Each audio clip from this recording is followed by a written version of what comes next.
টিউটোপিয়া নিয়ে এলো ডিজিটাল সহায়িকা, যেখানে থাকছে প্রত্যেকটি বিষয়ের সব অধ্যায়ের সব প্রশ্ন আর তার উত্তর সহ বিশ্লেষণ, যা পড়লে পরীক্ষার প্রিপারেশনের জন্য আর দরকার পড়বে না কোনো সহায়িকার, কোনো সহায়তার।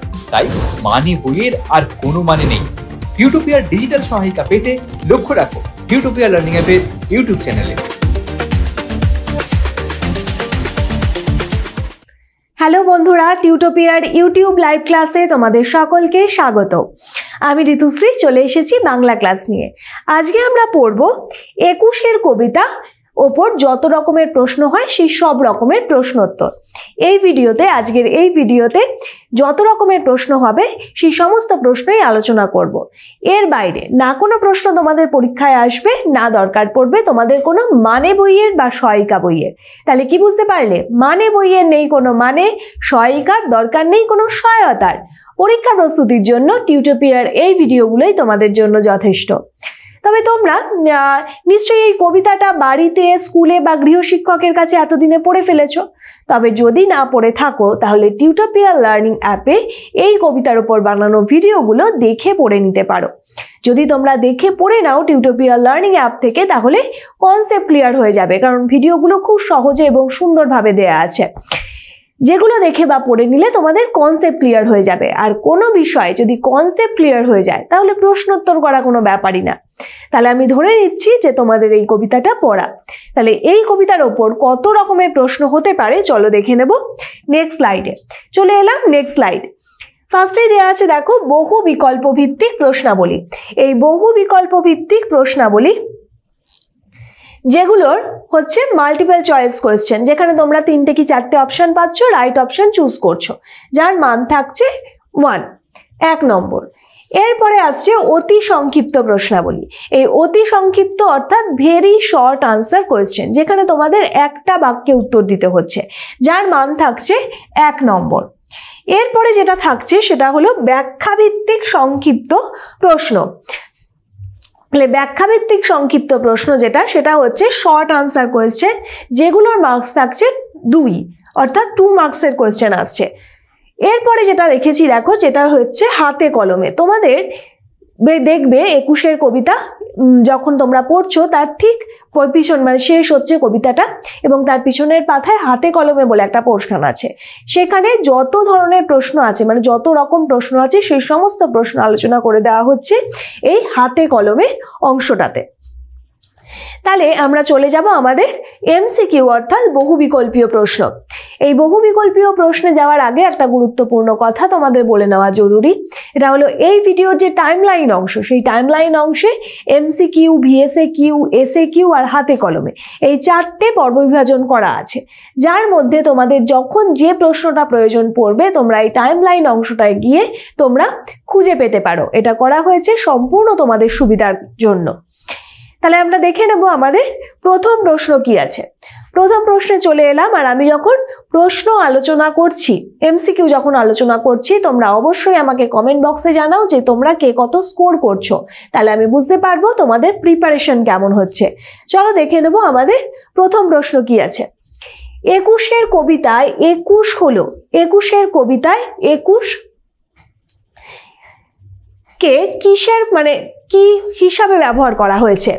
ক লেখা আছে দেখো 21শে জানুয়ারি, খ লেখা আছে 21শে ফেব্রুয়ারি, গতে আছে 21শে মার্চ, ঘতে আছে 5ই জুন। এখানে 21শে ফেব্রুয়ারির কথা বলা হয়েছে। আচ্ছা, এই 21শে ফেব্রুয়ারির কথা কেন বলা হয়েছে? এর পিছনে নিশ্চয়ই কোনো ইতিহাস আছে, যে ইতিহাসের জন্যেই আমরা 21-এর কবিতায় 21শে ফেব্রুয়ারিকে পাচ্ছি। আর 21শে ফেব্রুয়ারির মধ্যে সেই কি ইতিহাস লুকিয়ে আছে তা আমরা শুনে নেব একটু চট করে।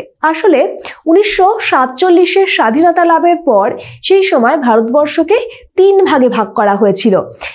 একটা দিকে পশ্চিম পাকিস্তান, একদিকে ভারত, আর একদিকে ছিল পূর্ব পাকিস্তান, যেটা আজকের বাংলাদেশ। পূর্ব পাকিস্তানের শাসন ক্ষমতা তখন দেয়া হয় পশ্চিম পাকিস্তানকে। এবং পূর্ব পাকিস্তানে সেই সময় বাংলার পরিবর্তকে উর্দুকে রাষ্ট্রীয় ভাষা হিসাবে স্বীকৃতি দেওয়ার চেষ্টা করা হয়। রাষ্ট্রীয় ভাষা মানে বোঝো তো, একদম সেই ভাষাতেই মানে সমস্ত কিছু কাজকর্ম করতে হবে, সকল রাষ্ট্রীয় ভাষার স্বীকৃতি দেওয়ার চেষ্টা করা হয়। এই সময় মাতৃভাষার প্রতি ভালোবাসায় সেই সময় উত্তাল হয়ে ওঠে গোটা পূর্ববঙ্গ, অর্থাৎ সেই বাংলাদেশ। এরপর 1952 21শে ফেব্রুয়ারি, সেই সময়টা হলো 1952 21শে ফেব্রুয়ারি, ঢাকা বিশ্ববিদ্যালয় এবং মেডিকেল কলেজের যত ছাত্র এবং বুদ্ধিজীবী মানুষ এই ভাষার দাবি নিয়ে, নিজেদের মাতৃভাষার দাবি নিয়ে একটি শান্তিপূর্ণ মিছিল করে। তবে এই মিছিলে পুলিশ নির্বিচারে গুলি চালায় এবং বহু বিপ্লবী সেই সময় মারা যায় এবং তাদের মধ্যে আব্দুল সালাম, আব্দুল জব্বার, এদেরও মৃত্যু হয়। এই গণ আন্দোলন ভয়ঙ্কর প্রভাব ফেলে মানুষের ওপর এবং সেই সময় চরম পর্যায়ে পৌঁছায় এই গণ আন্দোলন। অবশেষে 1954 খ্রিস্টাব্দের 7ই মে সেই সময় বাংলাকে বাংলাদেশে মানে রাষ্ট্রভাষা হিসাবে বাংলাটাকে মর্যাদা দেয়া হয়। এরপরে পরবর্তীকালে অনেক পরে ইউনেস্কো 21শে ফেব্রুয়ারি দিনটিকে সে আন্তর্জাতিক মাতৃভাষা দিবসের হিসাবে মর্যাদা দেয় এবং এই দিনটির কথা স্মরণ করেই আশরাফ সিদ্দিকী 21 কবিতা, এটা কার লেখা? আশরাফ সিদ্দিকী এই দিনটিকে স্মরণ করেই এই কবিতাটি রচনা করেছেন। তাহলে আমরা পাচ্ছি 21 কবিতায় 21 হলো সেই 21শে ফেব্রুয়ারি, তোমরা যেটাকে ভাষা দিবস হিসাবে পালন করো। তাহলে হয়ে যাচ্ছে আমাদের প্রথম প্রশ্ন। এটা একটু বলতে হলো যেহেতু তোমাদের ইতিহাসটা একটু বলার দরকার ছিল। এরপরে চলে যাচ্ছে আমাদের পরের প্রশ্ন 2-এ। পাখি সব করে রব, পংক্তিটির রচয়িতা। পাখি সব করে রব, এই যে কবিতাটা রয়েছে প্রথমেই, 21 কবিতার প্রথমেই রয়েছে পাখি সব করে রব, রাতি পোহাইল কাননে কুসুম কলি সকলি ফুটিল। তাহলে এখানে বলা হচ্ছে তাহলে এটা কার লেখা? এটি ক মদন মোহন তর্কালঙ্কারের লেখা, খ আব্দুল গফফার নয়, গ আশরাফ সিদ্দিকীও নয়, ঘ আব্দুল ফজল নয়। পাখি সব করে রব তোমরাও খুবই পরিচিত একটা লাইন, তোমরা সবাই শুনে এসেছো ছোটবেলা থেকে, যেটি মদন মোহন তর্কালঙ্কারের লেখা। এরপরে আসছি পরের প্রশ্ন 3-এ লেখা আছে ... মানে এখানে তোমাদের ড্যাশও থাকতে পারে, ফিল ইন দ্য ব্ল্যাঙ্কস এর মতন হতে পারে। সকলি ফুটিল, এখানে কিসের কথা বলা হয়েছে? আমি কি বললাম? কাননে কুসুম কলি সকলি ফুটিল। কানন মানে কি? বাগান।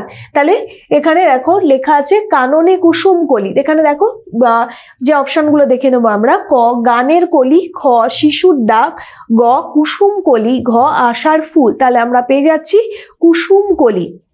কুসুম কি? ফুল, ফুলের যে কলি, কুড়ি। কাননে কুসুম কলি সকলি ফুটিল। তাহলে এখানে কুসুম কলি হয়ে যাচ্ছে রাইট আনসার, অপশন গ 3-এর প্রশ্নে।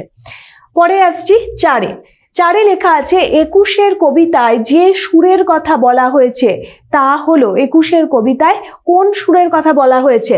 কতে আছে সকালে পড়া মন্ত্রের মতো, খ পাঠশালায় পড়া মন্ত্রের মতো, গতে লেখা আছে প্রকৃতির সুরের মতো, ঘতে লেখা আছে স্মৃতির সুরের মতো। এই যে কাননে কুসুম কলি পাখি সব করে রব রাতি পোহাইল, কাননে কুসুম কলি সকলি ফুটিল, এই যে কথাটা, এটা তার কি মনে হয়েছে? পাঠশালায় পড়া মন্ত্রের মতো সেই সুরের অনুরণন তার কানে বাজে। তাহলে 21 কবিতায় যে সুরের কথা বলা হয়েছে তা হলো পাঠশালায় পড়া মন্ত্রের মতো। রাইট অপশন হয়ে যাচ্ছে অপশন খ। এরপরে আসছি পরের প্রশ্ন 5-এ লেখা আছে পাঠশালায় পড়া মন্ত্রের মতো সেই সুর। এই সুরকে কবি কি বলেছেন? এই সুরকে কবি কি জানিয়েছেন বলতো? ক লেখা আছে প্রকৃতির হৃদয়ের কথা, খ লেখা আছে ভাষার হৃদয়ের কথা, গতে লেখা আছে স্মৃতির মধু ভাণ্ডার, ঘতে লেখা আছে প্রকৃতির মধু ভাণ্ডার। কবি বলেছেন যে পাঠশালায় পড়া মন্ত্রের মতো সেই সুর নয়, স্মৃতির মধু ভাণ্ডার। অর্থাৎ এই যে ভালো লাগা, এই যে নিজের ভাষাকে ভালো লাগা মধ্যে, আর আমাদের সত্যি তো আমাদের ভাষায় যে বিভিন্ন গান শুনি, কবিতা শুনি, আমরা আউড়ে যাই। এই যে অদ্ভুত এক ধরনের শিকড়ের প্রতি টান, এক ধরনের নিবিড়তা, এক ধরনের আন্তরিকতা, এক বেঁচে থাকার রসদ দেয় আমাদের ভাষা, আমাদের মাতৃভাষা। তাহলে সেই স্মৃতির মধু ভাণ্ডার, অর্থাৎ সে কি অমৃত। তাহলে বলা হয়েছে পাঠশালায় পড়া মন্ত্রের মতো সেই সুর, এই সুরকে কবি কি বলেছেন? স্মৃতির মধু ভাণ্ডার। অবশ্যই, তাহলে স্মৃতির মধু ভাণ্ডার পেয়ে যাচ্ছি অপশন গ। রাইট আনসার হয়ে যাচ্ছে অপশন গ। পরের প্রশ্ন 6 লেখা আছে জারি হলো। জারি কি?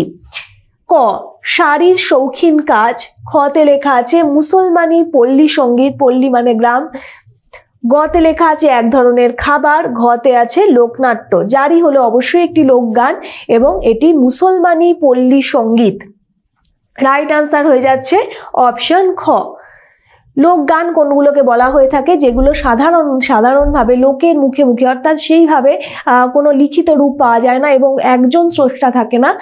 গ্রামের মধ্যে দিয়ে অবশ্যই সেই গ্রামীণ মানুষরা তারা নিজে নিজে সুর বাঁধে এবং একের মুখের কথা অপরে গেয়ে যায় এবং তার কিছু ভাষার পরিবর্তনও হতে থাকে এইভাবে, কিন্তু সেইভাবে কোনো লিখিত রূপ থাকে না তার, এবং এক ধরনের যূথবদ্ধতা আছে এর মধ্যে, যেখানে শহুরে কোনো প্রভাব নেই।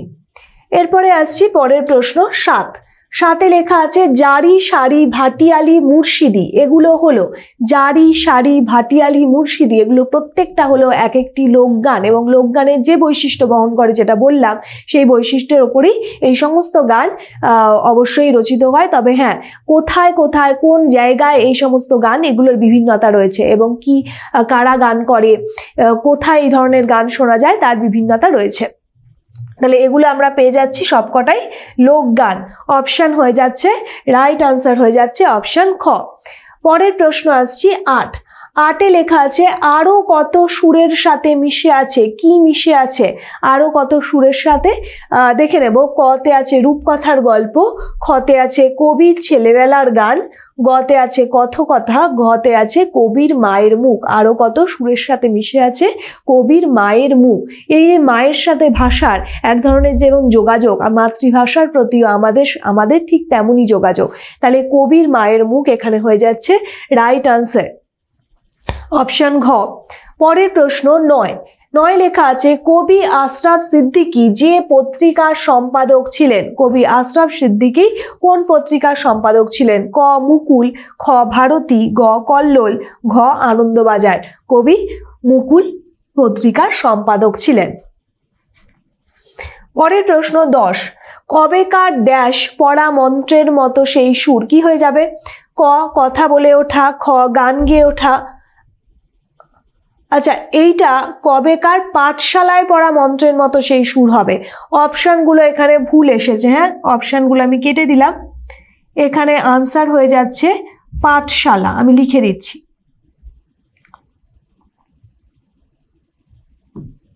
আমি বইয়ে লিখলাম এখানে অপশন একটা, পাঠশালায়, বইয়ে, ঘরে, বিদ্যালয়। তাহলে আমি 4টে অপশন দিয়ে দিলাম এখানে। তাহলে রাইট আনসার হয়ে যাচ্ছে অবশ্যই অপশন ক, পাঠশালায়। কবেকার পাঠশালায় পড়া মন্ত্রের মতো সেই সুর। পরের প্রশ্ন আসছি 11 লেখা আছে কয়েকটি গুলির আওয়াজ যেখানে তা শোনা গিয়েছিল। কয়েকটি গুলির আওয়াজ কোথায় শোনা গিয়েছিল? কতে লেখা আছে বিন্নি ধানের মাঠের ধারে, খতে লেখা আছে নদী প্রান্তরে, গতে আছে দিগন্তে, ঘতে আছে কাননে। কবি বলেছেন বিন্নি ধানের মাঠের ধারে হঠাৎ কয়েকটি গুলির আওয়াজ। তাহলে কোথায় পাওয়া গেছিল? বিন্নি ধানের মাঠের ধারে, অপশন ক হয়ে যাচ্ছে রাইট আনসার। পরের প্রশ্ন 12 ... কালবৈশাখীর ঝড় উঠল আকাশে, এই ঝড়ের কারণ ছিল কি? মানে কি কারণ ছিল? কতে আছে প্রতিবাদ, ঘতে আছে বিপ্লব, গতে আছে আনন্দ, ঘতে আছে শোক। এই যে কালবৈশাখীর যে ঝড় উঠলো আকাশে, যখন বিন্নি ধানের সেই যে পাখিগুলি, সেই পাখিগুলো গুলির আওয়াজে তাদের গান থামিয়ে যে ঝরে পড়ে গেছিল, এবং তার মধ্যে দিয়ে এই ঝড়ের কারণ কি ছিল? এই ঝড়ের কারণ ছিল শোক। কারণ অতগুলো প্রাণ, সেই যে বিপ্লবী প্রাণ যারা ভাষার দাবিতে একটা শান্তিপূর্ণ মিছিল করেছিল, তাদের ওপর যে অবিচার গুলি চালানো হয়েছে, সেই শোক, সেই যন্ত্রণা, সেই ভয়ঙ্কর কষ্টর কথা এখানে ব্যক্ত হয়েছে। তাহলে সেটি ছিল শোক, এই ঝড়ের কারণ ছিল শোক। পরের প্রশ্ন 13 লেখা আছে থমকে দাঁড়িয়ে লিখে নিল সব। কে লিখে নিল? কে লিখে নেওয়ার কথা বলা হয়েছে? ক দেশ, মাঠ, নদী, খ পাখির দল, গতে আছে ইতিহাস, ঘতে আছে প্রতিবাদীরা। তাহলে থমকে দাঁড়িয়ে দেখে নিল সব, কে দেখে নিল? ইতিহাস দেখে নিল। আসলে এই যে ইতিহাস, এই ইতিহাস তো আমাদের বহু যন্ত্রণার কথা দেয়, বহু বঞ্চনার কথা দেয়, বহু আমাদের যেগুলো সত্যিকারের অধিকার, সেই সত্যিকারের অধিকারও আমাদের কাছ থেকে কেড়ে নেওয়া হয়, আমাদের ভয় দেখানো হয়, দমিয়ে রাখা হয়। তাহলে থমকে দাঁড়িয়ে দেখে নিল সব, কে দেখে নিল? সেই ইতিহাস দেখে নিল। ইতিহাস সমস্ত কিছু সাক্ষী থেকে গেল। তাহলে অপশন হয়ে যাচ্ছে গ, রাইট আনসার অপশন গ। দেখো লেখা আছে এসে দাঁড়িয়েছেন আমার মা। মা কোথায় এসে দাঁড়িয়েছেন? তাহলে মা কোথায় এসে দাঁড়িয়ে আছে বলা হয়েছে। দেখো ক আছে সন্তানের পাশে, খ আছে মিছিলে, গ আছে সুরের সমুদ্রে, ঘ আছে মাঠে ও ঘাটে। তাহলে আমরা কবিতায় পেয়েছি তাই তো সহস্র পাখির কলতানে আজ দিগন্ত মুখর। তাই তো আজ দেখো এই মিছিলে এসে দাঁড়িয়েছেন আমার মা। তাহলে কোথায় এসে দাঁড়িয়েছেন? মিছিলে এসে দাঁড়িয়েছেন। তাহলে সঠিক উত্তর হয়ে যাচ্ছে মিছিলে এসে দাঁড়িয়েছেন আমার মা। কোথায় এসে দাঁড়িয়েছেন? না মিছিলে এসে দাঁড়িয়েছেন। পরের প্রশ্ন 15 লেখা আছে মিষ্টি সুরের ফুল ছড়ান। কিসের কথা বলা হয়েছে? ডট ডট ডট দিয়ে কিসের? তা বলা হয়েছে, দেখো কবিতাটায় লেখা আছে ছড়ার ছন্দে মিষ্টি সুরের ফুল ছড়ান। তাহলে কতে আছে জারি সারি, জারি সারি নেই। খ আছে ভাটিয়ালি মুর্শিদি, গ আছে পাখির ডাক, ঘ আছে ছড়ার ছন্দ। তাহলে কবিতায় আমরা পেয়েছি ছড়ার ছন্দে মিষ্টি সুরের ফুল ছড়ান। তাহলে সঠিক উত্তর হয়ে যাচ্ছে এখানে অপশন ঘ, ছড়ার ছন্দ।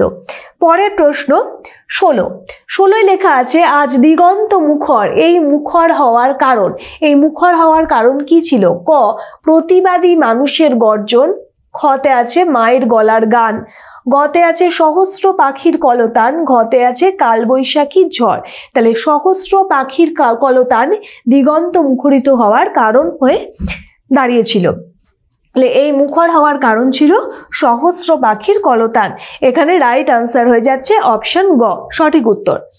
এখানেই শেষ হচ্ছে আমাদের এমসিকিউ এর সব রকমের প্রশ্নোত্তর। তোমরা যারা প্রিপারেশন ভালো করেছো তারা নিশ্চয়ই এই এমসিকিউতে স্কোর ভালো করেছো। তবে যাদের প্রিপারেশন ভালো হচ্ছে না, অর্থাৎ এমসিকিউতে স্কোর ভালো করলে না, তাদের বুঝতে হবে প্রিপারেশনে কোথাও খামতি থেকে যাচ্ছে। আর প্রিপারেশনে যদি কোথাও খামতি থেকে যায় তাহলে পরীক্ষায় ভালো রেজাল্ট করবে কি করে? ভালো রেজাল্ট করবার জন্য একটা দরকার ভালো স্টাডি ফ্লো। চলো দেখে নেব কি সেই স্টাডি ফ্লো একটা ভিডিওর মাধ্যমে। ক্লাস 7 এর ছাত্রছাত্রীদের জন্য টিউটোপিয়া নিয়ে এলো মেগা স্টাডি প্যাক। পরীক্ষায় দুর্দান্ত রেজাল্ট করতে গেলে যা হতে পারে তোমার নিশ্চিত সাফল্যের সহায়ক। পরীক্ষায় ভালো রেজাল্ট করতে গেলে প্রিপারেশন হতে হবে একেবারে সলিড, আর তার জন্য অনুসরণ করতে হবে যথাযথ স্টাডি ফ্লো। চলো এক ঝলকে দেখে নেওয়া যাক কি হওয়া উচিত তোমার স্টাডি ফ্লো, অর্থাৎ তুমি কিভাবে পড়লে সেই পড়াটা আর কখনো ভুলবে না, আর পরীক্ষায় ভালো নম্বরও পাবে। পড়ার ক্ষেত্রে প্রথমে দরকার কনসেপ্ট, অর্থাৎ বিষয় সম্পর্কে স্বচ্ছ ধারণা।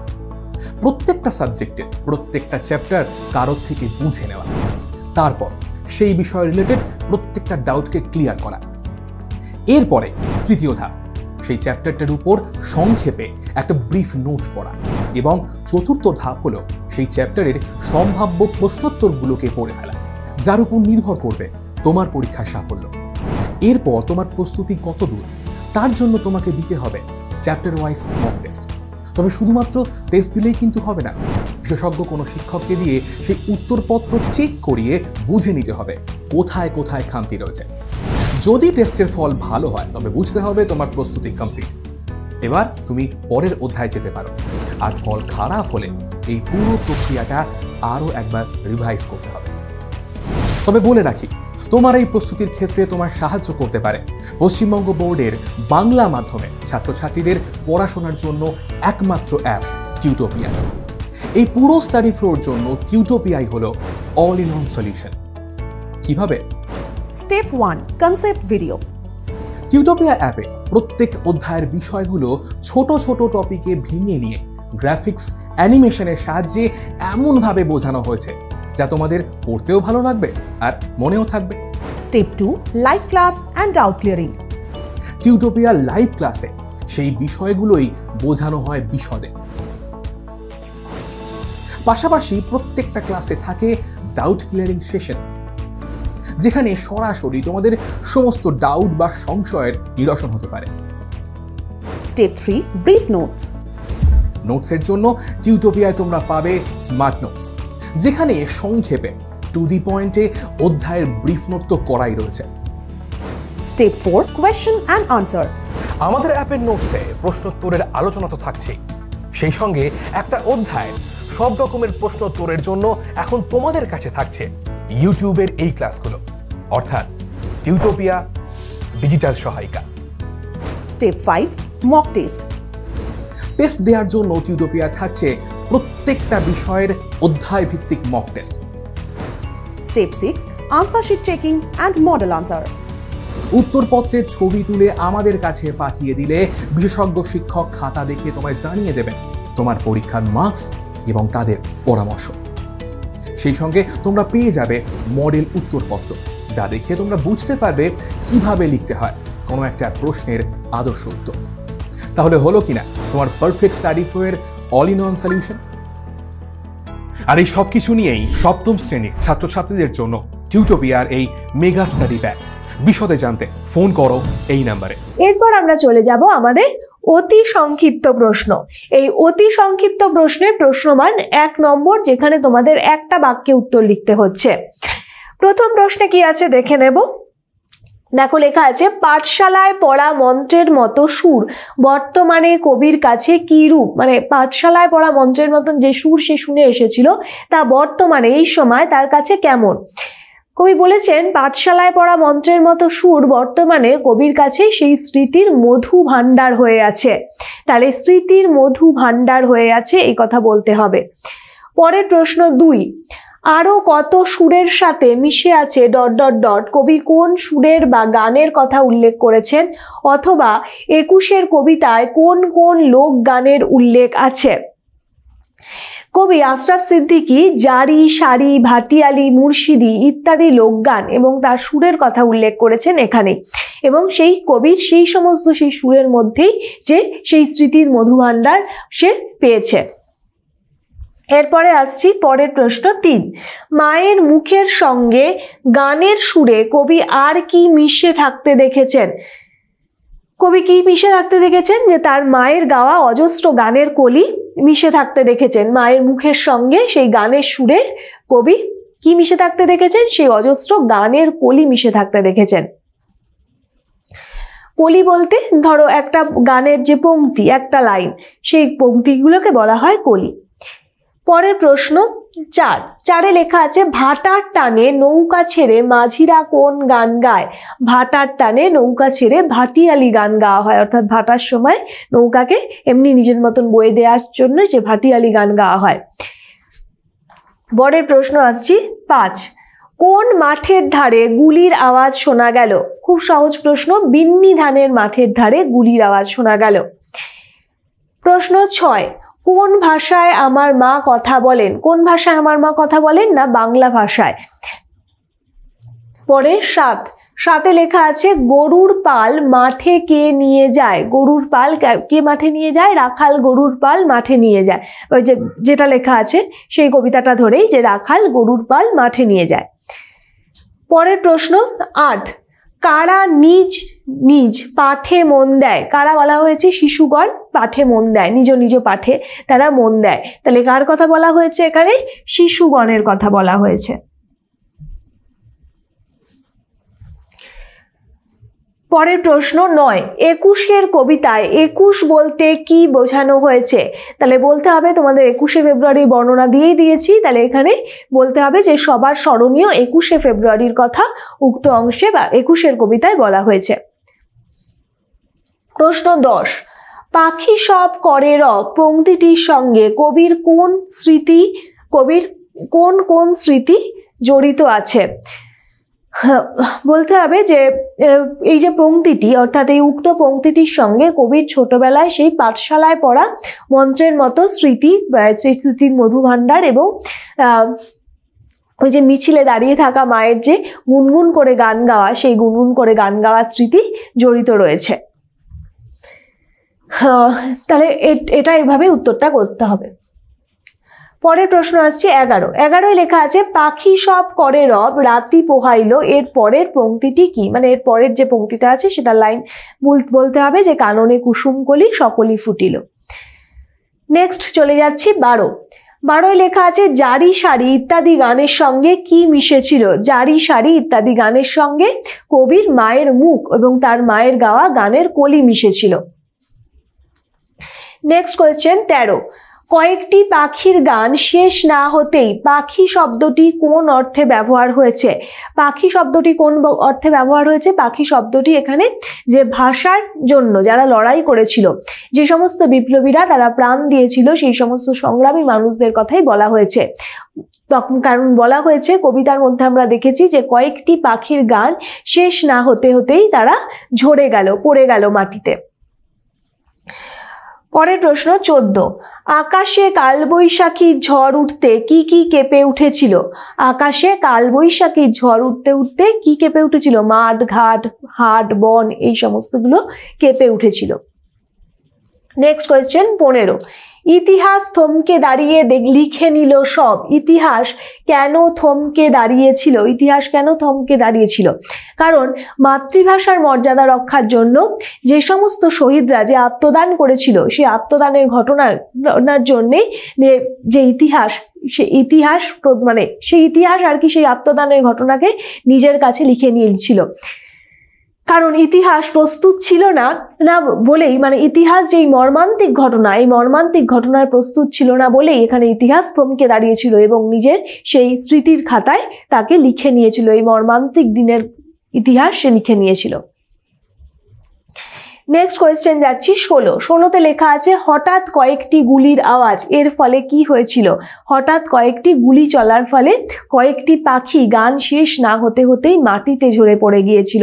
এখানে পাখিরাকেই কারা? যারা সেই ভাষার জন্য লড়াই করেছিল, সেই সমস্ত সংগ্রামী মানুষরা। নেক্সট 17 লেখা আছে তাই তো আজ দেখো, কবি কি দেখতে বলেছেন? কবি তার মায়ের যে গুনগুন করে গাওয়া সেই শৈশবের ছড়া, আচ্ছা এখানে কবি কি দেখতে বলেছেন না, এখানে বলতে হবে যে মিছিলে তার মা এসে দাঁড়িয়েছে, এই কথা তিনি দেখতে পেয়েছেন, মানে এই কথা তিনি দেখতে বলেছেন আর কি। তাই তো আজ দেখো আমার মাও মিছিলে এসে দাঁড়িয়েছে, এখানে মিছিলে তার মা এসে দাঁড়িয়েছে এই কথা লেখা আছে বা এই কথা দেখতে বলেছেন। পরের প্রশ্ন 18 লেখা আছে যিনি এখনো এ মিছিলে গুনগুন করে গাইতে পারেন, কি গাওয়ার কথা বলা হয়েছে? তার মায়ের গুনগুন করে গাওয়া শৈশবের ছড়া এবং যে ছড়াটা হলো পাখি সব করে রব রাতি পোহাইলো, এই ছড়াটির কথা বলা হয়েছে। তাহলে কি গাওয়ার কথা বলা হয়েছে? তাহলে এখানে মায়ের সেই ছোটবেলায় জানা গুনগুন করে গাওয়া পাখি সব করে রব, এই লাইনটির কথা বলা হয়েছে বা এই পংক্তিটির কথা বলা হয়েছে। এখানেই শেষ হচ্ছে আমাদের অতি সংক্ষিপ্তের সব রকমের প্রশ্ন। এরপরে চলে যাব আমরা আমাদের ব্যাখ্যা ভিত্তিক বা এসএকিউ টাইপ কোশ্চেনে, যেগুলোর মান হচ্ছে 2 নম্বর। চলে যাব প্রথম প্রশ্নে লেখা আছে পাখি সব করে রব, পংক্তিটি কবির কি মনে হয়েছে? পংক্তিটিতে উভয় সবসময় একটা হস্ত চিহ্ন দেবে। পংক্তিটিকে কবির কি মনে হয়েছে? এখানেও কার লেখা, কোথা থেকে নেওয়া হয়েছে দিতে পারো। তারপরে লিখবে যে আলোচ্য পংক্তিটিতে কবির পাঠশালায় পড়া মন্ত্রের মতো একটি সুর বলে মনে হয়েছে। এই সুর পরিণত জীবনেও কবির কাছে স্মৃতির মধু ভাণ্ডার হয়ে আছে, অর্থাৎ যে স্মৃতি আমাদের মনে করতে, অর্থাৎ সেই রিকল করতেও আমাদের খুব ভালো লাগে। পরের প্রশ্ন 2 লেখা আছে আমার মায়ের গাওয়া কত না গানের কলি, মায়ের এই গানকে কবি কিসের সঙ্গে তুলনা করেছেন?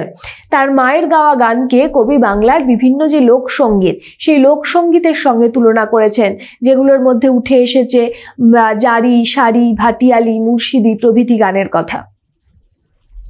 নেক্সট 3 নম্বর, কবেকার পাঠশালায় পড়া মন্ত্রের মতো সেই সুর, এখানে কবি কোন সুরের কথা বলেছেন, সেটি কার লেখা?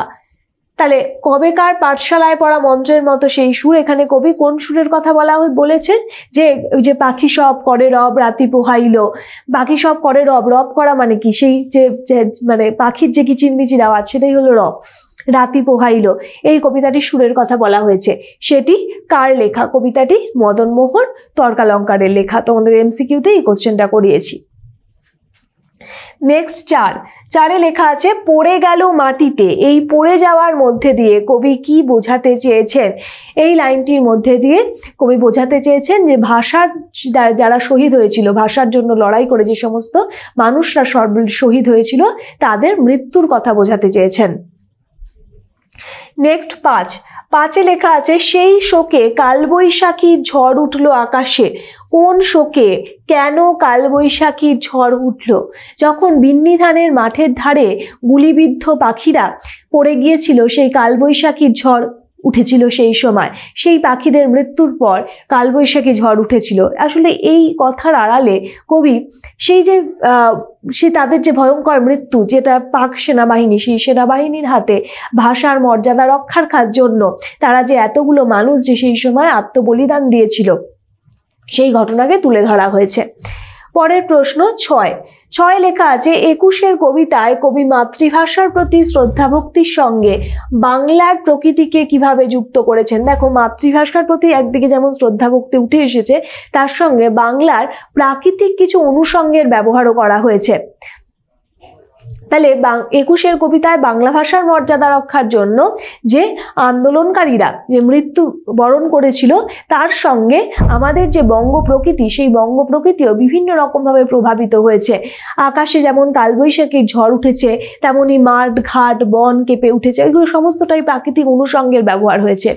আবার যখন আবার বলা হচ্ছে, আবার শেষের দিকে দেখো, আবারও বাংলায় যখন তাদের ভাষার যখন অধিকার প্রতিষ্ঠা হচ্ছে, বাংলা ভাষা যখন মর্যাদা পাচ্ছে, সেই সময় প্রকৃতিতে আবার শোনা যাচ্ছে সহস্র পাখির কলতান। সেই সহস্র পাখির কলতানে মুখরিত হয়ে উঠছে সমস্ত দিক। তাহলে বাংলার প্রকৃতিও তার সঙ্গে মিশে যাচ্ছে।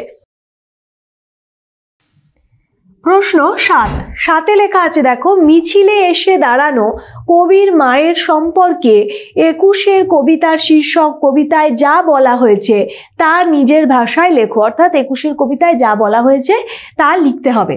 তাহলে বলতে হবে কবি তার মাকে মিছিলে এসে দাঁড়াতে দেখেছেন। কবির এই মা বাংলা ভাষায় কথা বলতে খুব ভালোবাসেন, তা কবিতার মধ্যে আমরা পেয়েছি। তার কথায় বিভিন্ন রূপকথা, কথকথা, এমনকি সেই ছড়ার ছন্দে মিষ্টি সুরের যে ফুল ছড়িয়ে যান, তা কবিকে এক ধরনের আশ্রয় দেয়। কবি মা মিছিলে গুনগুন করে গায় যে পাখি সব করে রব রাতি পোহাইল। তাহলে এই যে ভাষার প্রতি তার যে আন্তরিক টান, এই যে আবেগ, তা প্রকাশিত হয়েছে তার মায়ের মধ্যে দিয়ে উক্ত কবিতায়।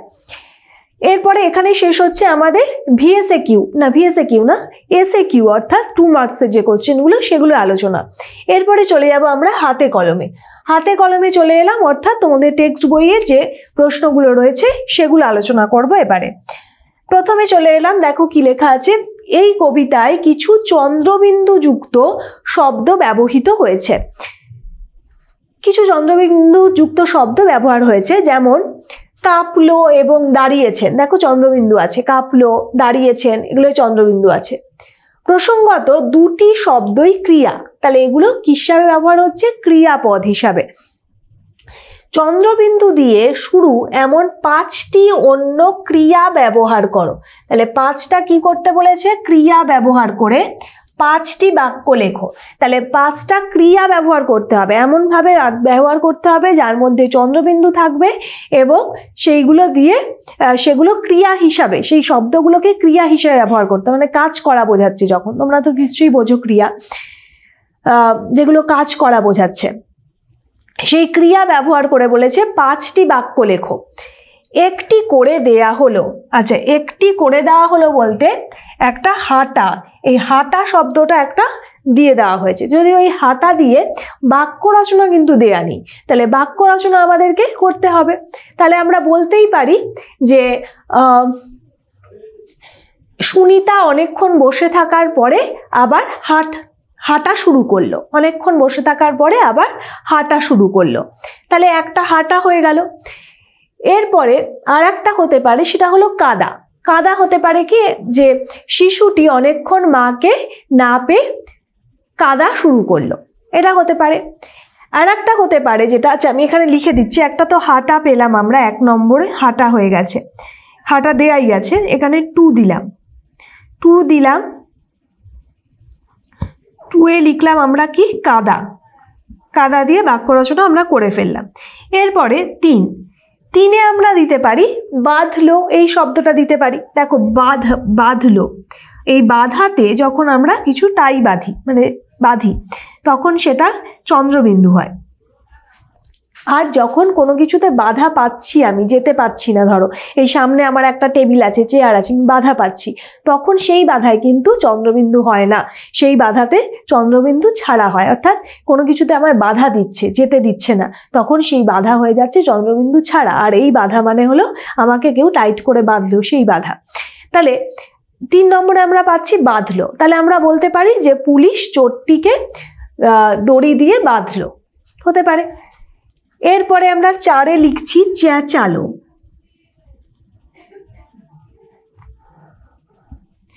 চেঁচালো, চেঁচালো দিয়ে হতে পারে যে বাড়িতে চোর পড়ায় শিশুটি চেঁচালো, হতে পারে। পরেরটা 5, 5-এ কি হতে পারে, 5-এ হতে পারে ঝাঁপ, হতে পারে ঝাঁপ।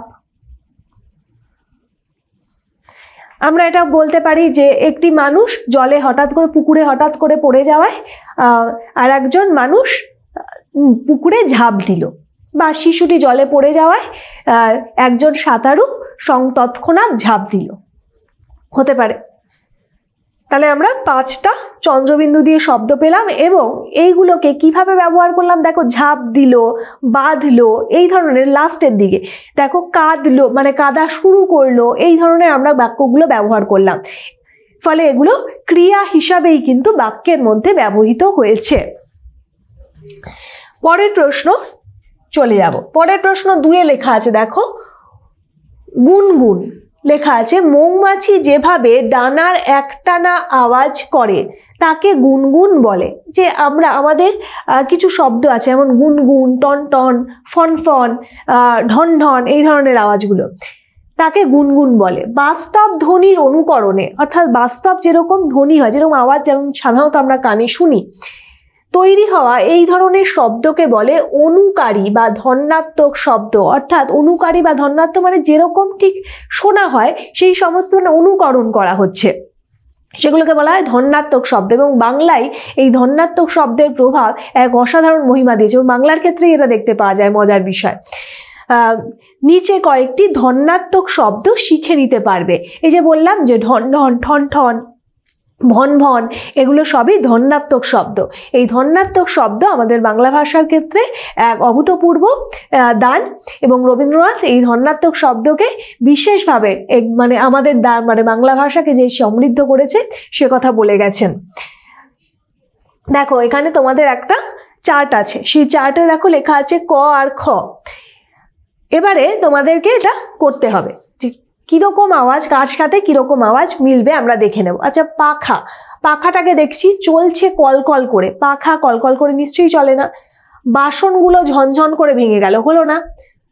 পড়লো কড়কড় শব্দ করে, পাখা কি কড়কড় শব্দ করে পড়ে না। তারপরে আছে কি বন বন করে ঘুরছে, তাহলে আমরা পেয়ে যাচ্ছি কিন্তু পাখা কি হয় বন বন করে তো ঘোরে, তাহলে আমরা এখানে মিলিয়ে ফেললাম, স্তম্ভটা মিলিয়ে ফেললাম, এখানে আমরা পেয়ে গেলাম বন বন করে ঘুরছে পাখা। এরপরে আমরা দেখে নেব মাছি, মাছি কি করছে, মাছিতে দেখো চলছে কলকল করে হবে না, বাসনগুলো ঝনঝন করে হবে না, পড়লো কড়কড় শব্দে, মাছি কখনো কড়কড় শব্দে পড়ে না। তারপরে আসছে দেখো শনশন করে বইছে, হবে না। পড়লো ধূপধাপ করে, হবে না। ফরফর করে ছিঁড়ে গেল, হচ্ছে না। পড়ছিল ঝরঝর করে, মাছি ঝরঝর করে পড়ে না। ভন ভন করে উঠছিল, দেখো পেয়ে গেলাম এখানে মাছিটা কি করছিল, ভন ভন করে উঠছিল। এরপরে নেক্সট আসছি হাওয়া, হাওয়া কিভাবে বয়, দেখো হাওয়া শব্দটা আমরা পেয়েছি, দেখো এখানেই পেয়ে গেছি। হাওয়া কিভাবে বয়, হাওয়া শনশন করে বইছে, তাহলে এইখানে শন শন, দেখো এখানে বুঝতে পারছো তো, এই যে বন বন, শন শন, এখানে ভন ভন, এগুলো কি ধরনের শব্দ? এগুলো হলো ধন্যাত্মক শব্দ। অর্থাৎ যেমনটা ঠিক আওয়াজ শোনা যায় ঠিক তেমনই আমরা যখন একটা ধ্বনিগত রূপ দেই তখন সেটা এই ধরনের ধন্যাত্মক শব্দ হচ্ছে। এরপরে দেখো নদী, নদী, নদী কিভাবে চলে বলো তো? নদী দেখো এখানে আমরা পেয়ে যাচ্ছি নদী চলছে কলকল করে, এই যে জলের যে শব্দ সেটা কলকল দিয়ে বোঝানো হয়ে থাকে, তাহলে নদী চলছে কলকল করে। এরপরের প্রশ্ন আসছি কাচের, কাচের কি হবে? কাচের দেখো, দেখো কাচের বাসন যদি পড়ে তাহলে কাচের বাসন পড়ার আওয়াজ কেমন হবে? ঝনঝন আওয়াজ হবে। তাহলে বাসনগুলো, কাচের বাসনগুলো ঝনঝন করে ভেঙে গেল, হয়ে গেল।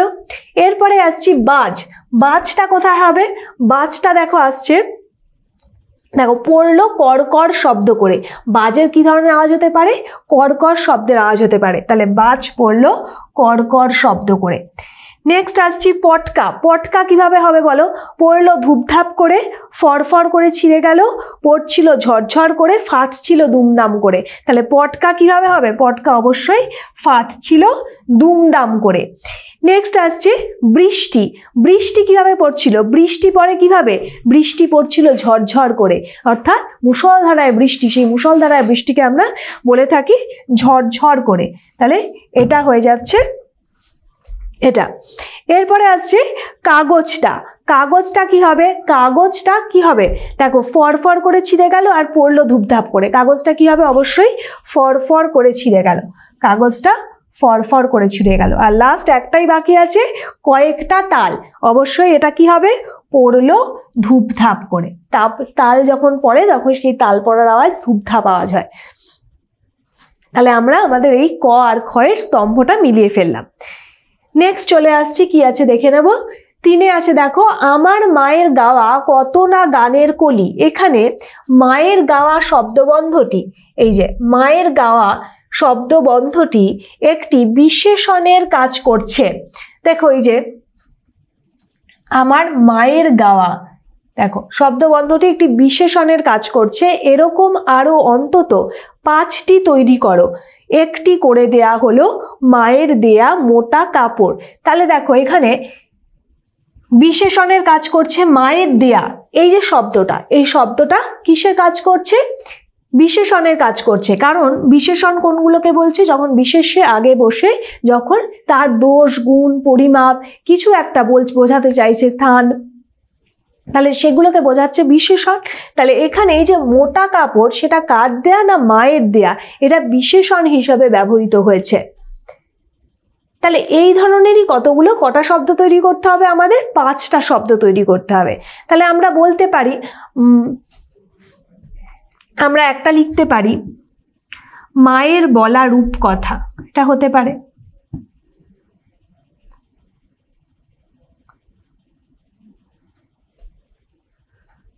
মায়ের বলা রূপকথা।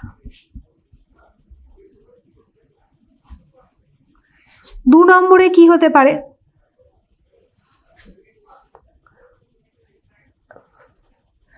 দেখো এখানে রূপকথাটার বিশেষণ কি কাজ করছে? এই যে মায়ের বলা, মায়ের বলা রূপকথা। তারপর আরো হতে পারে ভাইয়ের লেখা গান, এটা হতে পারে ভাইয়ের লেখা গান। তাহলে গানটা কি কার লেখা? না ভাইয়ের লেখা, সেই ভাইয়ের লেখা গান, গান এই বিশেষ্যের সাথে কিসের যোগ হচ্ছে? বিশেষণে, ভাইয়ের লেখা গান। তারপরে যদি বলি ভাইয়ের পাওয়া খেলনা, লিখতে পারি আমরা ভাইয়ের পাওয়া খেলনা। তাহলে 3টে করে ফেললাম আমরা। এখানে 4 নম্বর দিয়ে কি হতে পারে? আরো হতে পারে যে বলতে পারি দিদির বলা গল্প হতে পারে, বা দিদির আঁকা ছবি হতে পারে। তাহলে পেয়ে গেলাম আমরা দিদির বলা গল্প,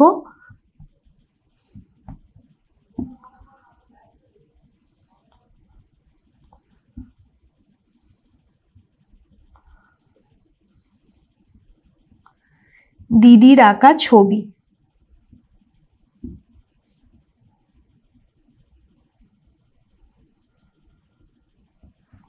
ছবিটা কিরম না দিদির আঁকা, গল্পটা কিরম না দিদির বলা। তাহলে আমরা 5টা তৈরি করে ফেললাম। নেক্সট 4 লেখা আছে নিচের বিশেষ্যগুলিকে বিশেষণে, অর্থাৎ যেগুলো বিশেষ্য মানে কি নাউন, যেগুলো নামপদ, সেই নামপদগুলো হলো বিশেষ্য, সেই বিশেষ্যগুলোকে বিশেষণে পরিণত করতে হবে আর বিশেষণগুলোকে বিশেষ্যে পরিবর্তন করে বাক্য রচনা করতে হবে। তাহলে আমরা প্রথমেই পাচ্ছি দেখো সুর শব্দটা। সুর শব্দটা এটা কি ধরনের শব্দ? সুর শব্দটা একটা বিশেষ্য শব্দ। আচ্ছা এখানে আমি লিখলাম 1, আচ্ছা এটাই 1 নম্বর নাম্বারিং করলাম। 1 সুর, সুর হলো একটা বিশেষ্য পদ। এটার বিশেষণ হচ্ছে সুরেলা, এটার বিশেষণ হয়ে যাচ্ছে সুরেলা। যেহেতু বলেছে বিশেষ্য থাকলে বিশেষণে করতে হবে আর বিশেষণ থাকলে সেটাকে বিশেষ্যই করতে হবে, এবং যখন এইটা পরিবর্তিত যে রূপটা হবে সেই পরিবর্তিত রূপটা দিয়ে বাক্য রচনা করতে হবে। তাহলে সুর বিশেষ্য থেকে আমরা পেয়ে গেলাম সুরেলা বিশেষণ। তাহলে একটা বাক্য রচনা করলে কি হবে, যে আমরা বলতে পারি যে মেয়েটির সুরেলা গলার গান আমাদের মুগ্ধ করলো, এটা হতে পারে। দেশ, দেশ শব্দটা নেব, এখানে 2 দিলাম, নাম্বার 2, এখানে লিখলাম দেশ। এগুলো আমি পর তোমাদের 3-4 করে লিখিয়ে দিচ্ছি। হ্যাঁ, তাহলে দেশ শব্দটাও একটা বিশেষ্য পদ, যেটা পরিবর্তন করে হচ্ছে দেশীয়।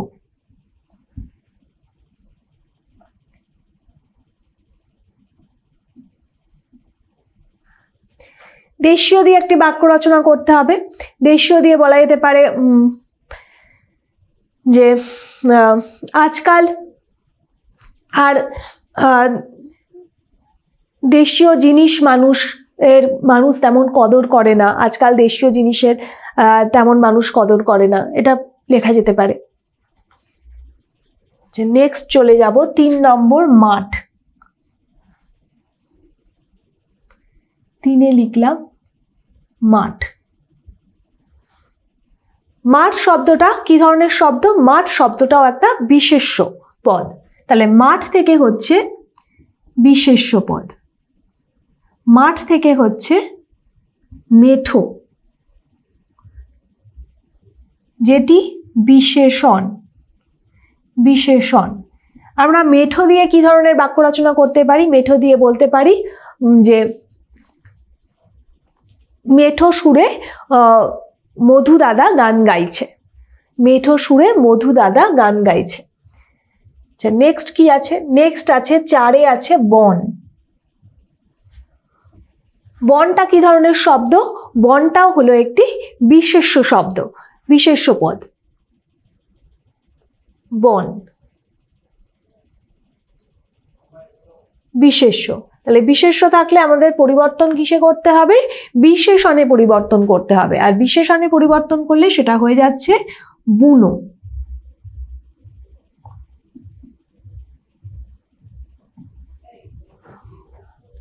আমরা বলতে পারি যে দুর্ভিক্ষের সময় মানুষ প্রচুর বুনো ফল খেয়েছে, বা এরমভাবে বলতে পারি যে বুনো ফুলের ঝাড়ের সৌন্দর্য বনানীকে একটা আলাদা আবেদন দেয়।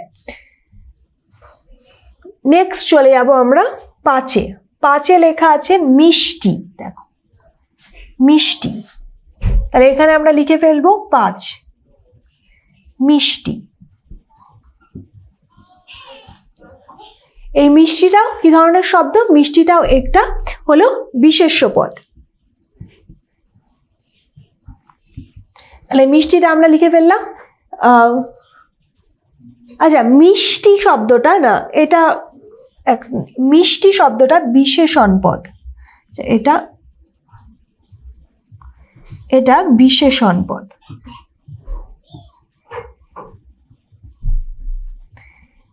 মিষ্টি শব্দটা আসলে নিজেই বিশেষণ পদ। এটার বিশেষ্য পদ হলো মিষ্টতা।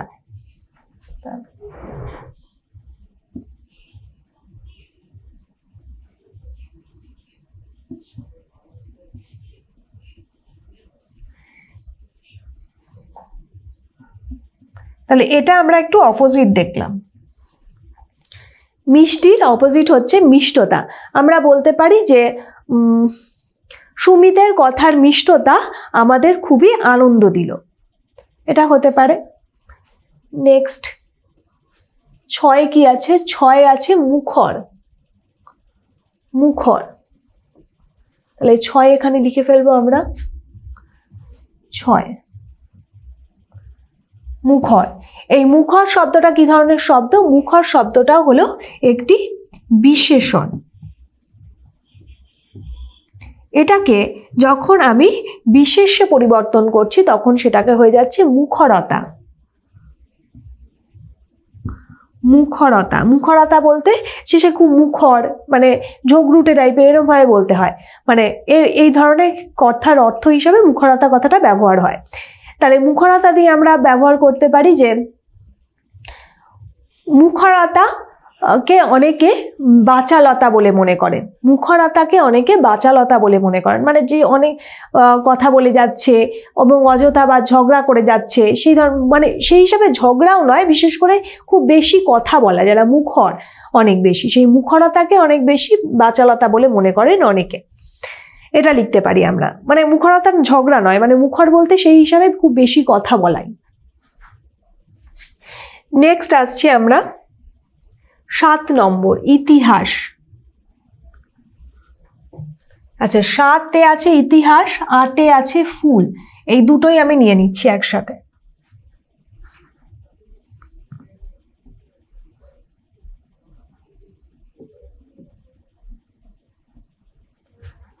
আটে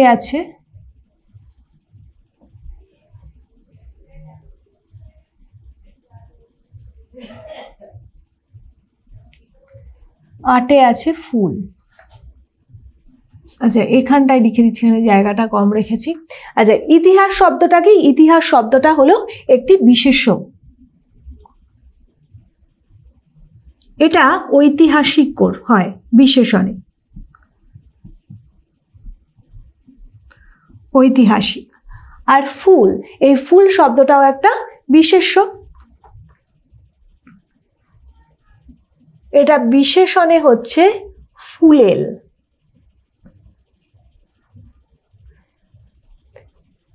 তাহলে আমরা আচ্ছা এইটা লিখে দেব, বিশেষণ,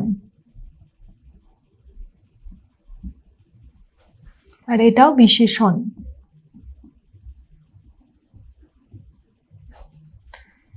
তাহলে প্রথমত একটা ঐতিহাসিক দিয়ে একটা বাক্য রচনা করতে হবে, তারপরে ফুলেল দিয়ে। তাহলে ঐতিহাসিক বলতে পারি যে দুর্ভিক্ষ একটি ঐতিহাসিক ঘটনা সৃষ্টি করেছিল। আর ফুলেল দিয়ে হতে পারে কি? ফুলেল তেলের গন্ধ আমার খুব ভালো লাগে, হতে পারে। নেক্সট চলে যাব আমরা 8 নম্বর প্রশ্ন। 8-এ লেখা আছে রব শব্দটিকে একবার বিশেষ্য ও একবার ক্রিয়া হিসাবে দুটি আলাদা বাক্যে ব্যবহার করে দেখো। তাহলে যখন আমরা যখন বিশেষ্য লিখছি, আচ্ছা এই ধরনের শব্দগুলো তো চেঞ্জ হয়। ধরো যে রব যে শব্দটা, সেই শব্দটাকে আমি বাক্যের কোথায় স্থান দেব তার উপর নির্ভর করছে সেই শব্দটার বিশেষ্য হয়ে ওঠা বা সেই শব্দটার ক্রিয়া হয়ে ওঠা। তাহলে রব শব্দটিকে একবার বিশেষ্য হিসাবে অর্থাৎ বাক্যের মধ্যে আমি এমনভাবে স্থান দেব যেটাকে সেই সময় বিশেষ্য বা নাউন অর্থাৎ নাম অর্থে ব্যবহার করা হচ্ছে, এবং একবার ক্রিয়া হিসাবে এবং এমন জায়গায় স্থান দিতে হবে যে এই রব শব্দটা অর্থাৎ সেই আওয়াজ শব্দটা ক্রিয়া হিসাবে প্রতিভাত হয়ে উঠবে, মানে ক্রিয়া হিসাবে বোঝাবে। তাহলে আমি প্রথমে নেব কি বিশেষ্য হিসাবে। আমি যদি বলি যে আজ পাখির রবে সকাল হলো, তাহলে দেখো রব শব্দটা, এই যে পাখির রবে সকাল হলো, এখানে রব শব্দটা তো বিশেষ্য হিসাবে ব্যবহার হচ্ছে। আমরা যদি বলি যে ঘুরতে গেলে পাহাড়ে পাখির রব শোনা যায়, তাহলে এখানেও এই যে পাখির রব, এই রব শব্দটা একটা বিশেষণ হিসাবে এই বিশেষ্য হিসাবে ব্যবহার হচ্ছে।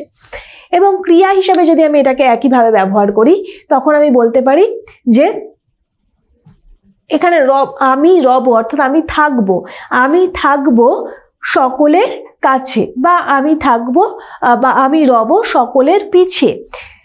তাহলে এটা ক্রিয়া হিসাবে, এই যে রব কথাটা, এই যে আমি রব, এটা কিসে ব্যবহার হচ্ছে না, ক্রিয়া হিসেবে ব্যবহার হচ্ছে। অর্থাৎ আমি যেটা কাজ করব সেই কাজের আমি কি করব না, রব, থাকবো, সেই থাকবো হিসেবে ব্যবহার করছি। আর ওখানে এই যে পাখির রবে ঘুম ভাঙলো বা পাখির রবে সকাল হলো, এখানে পাখির রবটা এখানে কোন ক্রিয়া হিসাবে ব্যবহার হচ্ছে না, কোনো কাজ বোঝাচ্ছে না, এটা বিশেষ্য হিসাবে ব্যবহার হচ্ছে। তাহলে এই দুটো ব্যবহার আমরা করলাম। এরপরে আসছি পরের প্রশ্ন 6 লেখা আছে কলি, সুর আর পাল এই শব্দগুলোকে দুটি করে ভিন্ন ভিন্ন অর্থে ব্যবহার করে আলাদা বাক্য লেখো।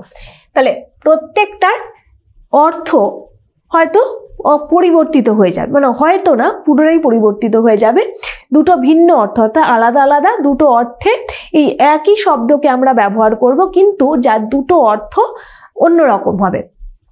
তাহলে আমরা প্রথমটা দেখো নেই, কলি শব্দটাকে আমরা একটা ব্যবহার করতে পারি যে গানের যে কলি গা মানে পংক্তি, সেই কলি হিসাবে। আবার কলি শব্দটাকে ব্যবহার করতে পারি কি মানে কুড়ি হিসাবে।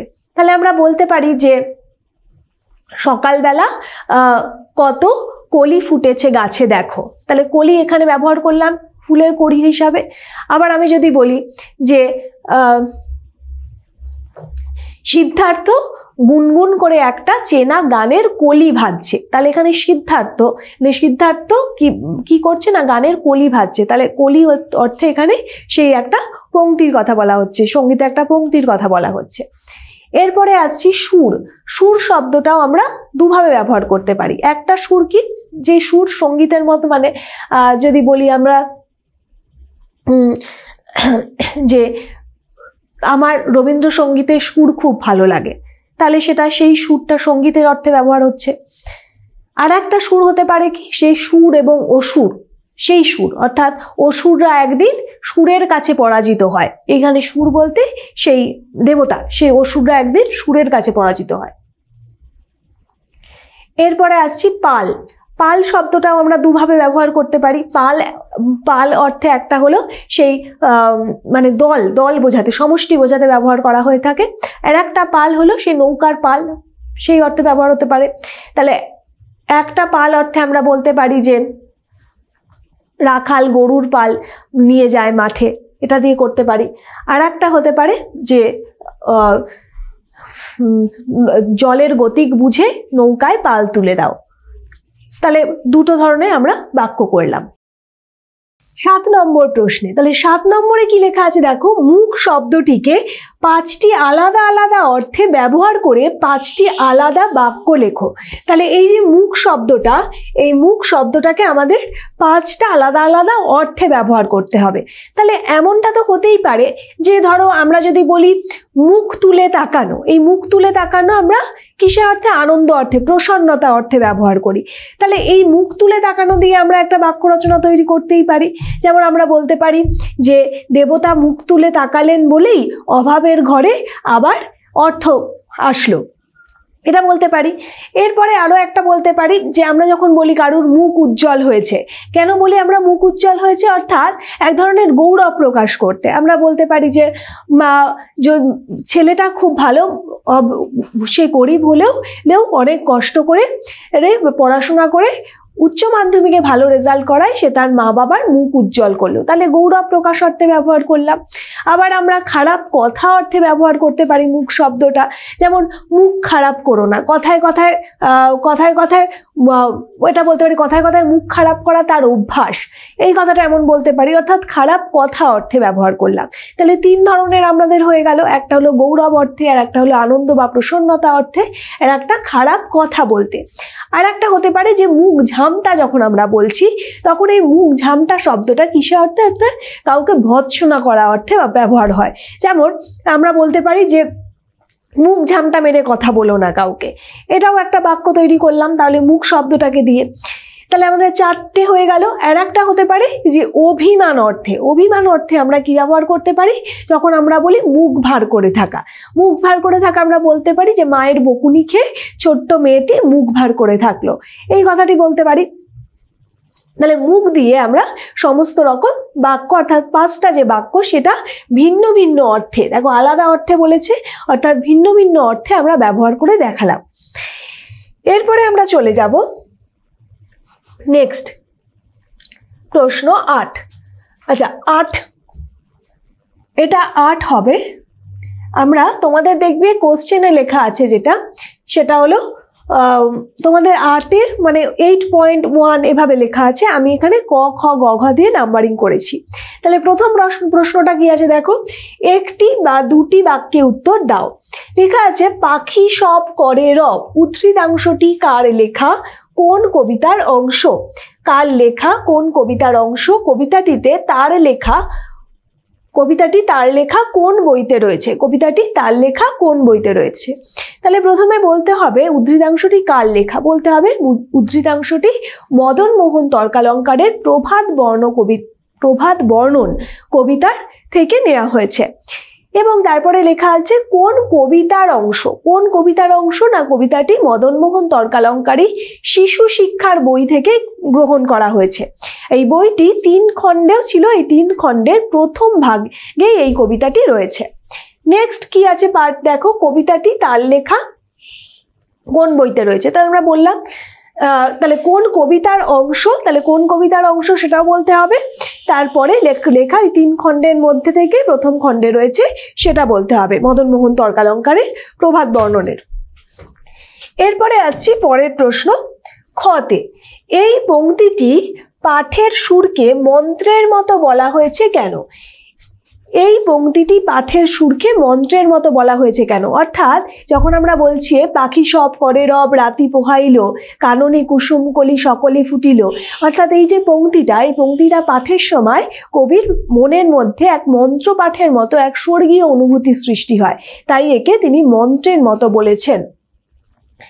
নেক্সট কোয়েশ্চেন আসছে গ, এই সুরকে কেন স্মৃতির মধু ভাণ্ডার বলা হয়েছে তা কবির মনে কোন স্মৃতি জাগিয়ে তোলে?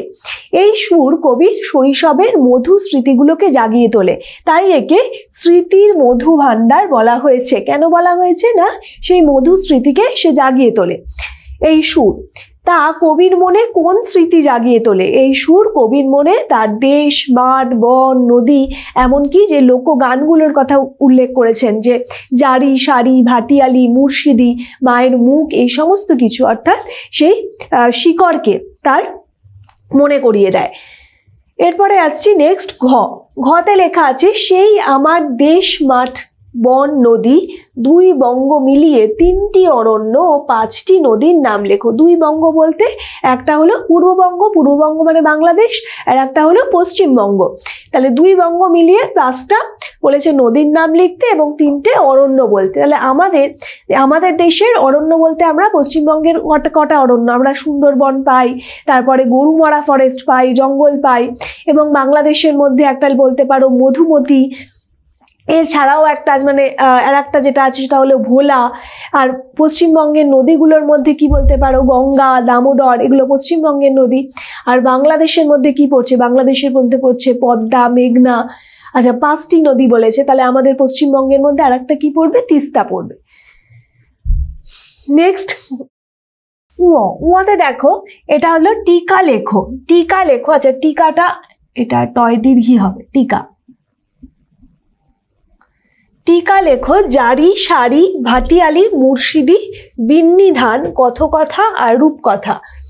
তাহলে জারি, সারি, ভাটিয়ালি, মুর্শিদি এগুলো সবকটাই লোকগানের মধ্যে পড়ে, এগুলো টিকা লিখতে হবে তোমাদের। আর বিন্নি ধান, কথকথা আর রূপকথা। তাহলে প্রথমটা আলোচনা করা যাক জারি। জারি হলো জারি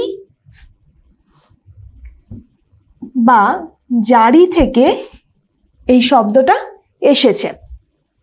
এটি বাংলার একটা মুসলমানি পল্লী গীতি বিশেষ, যা মুসলিমদের শোক গাথা অর্থাৎ দুঃখ, বিভিন্ন রকম শোকের কথা বলা হয়। এবং কিসের শোক? মূলত সাধারণত এই যে বাংলাদেশের যে ইসলাম ধর্মীয় যে মুসলিম লোকশিল্পীরা, সেই লোকশিল্পীরা কি করে, কারাবালার প্রান্তরে গিয়ে হাসান হোসেনের যে মর্মান্তিক ঘটনা, সেই মর্মান্তিক ঘটনা বা মৃত্যুকে স্মরণ করে তারা উদাত্ত কণ্ঠে এই পল্লী গান গেয়ে থাকে। এরপরে আসছে সারি। শাড়ির কথাটা একটি তুর্কি শব্দ, যেটা তার থেকে বাংলায় এসেছে। এটিও বাংলাদেশের এক প্রকার লোকগীতি। মূলত মাঝি মোল্লারা এই গান গেয়ে থাকে। তোমরা জানো যে পূর্ববঙ্গ ছিল নদীমাতৃক দেশ। এই নদীমাতৃক দেশে মাঝি মোল্লারা খোলামেলা জায়গায় একসঙ্গে সুরেলা কণ্ঠে, অর্থাৎ সমবেতভাবে একসঙ্গে সুরেলা কণ্ঠে এই গান গেয়ে থাকে। এর মধ্যে দিয়ে আবার বীর রসও প্রকাশ পায়। পরেরটা আসছে দেখো ভাটিয়ালি। ভাটিয়ালি তোমাদের খুব পরিচিত। ভাটিয়ালি শব্দটা অর্থাৎ অর্থ হলো এক ধরনের বহন করে আনে, যে সেটাই এই ভাটিয়ালি সুর। ভাটিয়ালি গান কখন গাওয়া হয়ে থাকে? মাঝি মোল্লারাই অবশ্যই গেয়ে থাকে। ভাটার টানে নৌকা ভাসিয়ে দিয়ে তারা এই গান গেয়ে থাকে। এটিও বাংলার লোক সংস্কৃতির একটি অন্যতম ধারা। এই সুরের মধ্যে দিয়ে এমন ধরনের একটা সুরেলা আবহ থাকে, এক ধরনের দুঃখও থাকে এই সুরের মধ্যে দিয়ে, যা মানুষকে মুগ্ধ করে। এরপরে আছে মুর্শিদি। মুর্শিদিও একটি লোকগান। মুসলমান সাধক সম্প্রদায়ের মধ্যে এই গানের চল আছে।